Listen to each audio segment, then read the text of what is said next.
Farmers, magandang araw po sa ating lahat. Ito na po yung ating talong.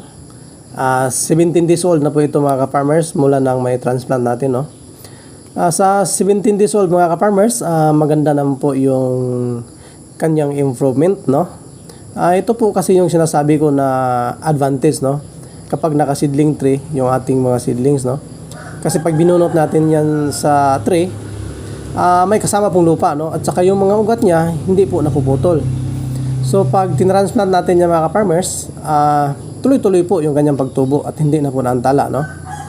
Unlike dun sa hindi naka-seedling tray, yung naka-seedbed lang, pag binunot natin mga ka-farmers, napuputol po yung mga ugat, no? At wala pong kasamang lupa. So na-stress muna yung ating mga halaman ka-farmers, no? Bago siya tumubo. So yun din po ang dahilan mga ka-farmers kung bakit nagkaroon ng late maturity yung ating mga halaman, no? Yung ating mga gulay. At dahil nagkaroon po siya ng late maturity, matagal po tayo makapag-harvest mga ka-farmers, no? At kaunti lang po yung bunga na kanyang may produce, no? Malaking impact po yun mga ka-farmers, no? Para sa production sa ating mga gulay mga ka-farmers, no? So ma-advise ko lang sa mga kapwa natin farmers, no?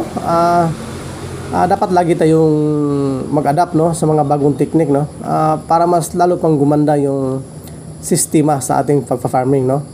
So yun lang po mga ka-farmers.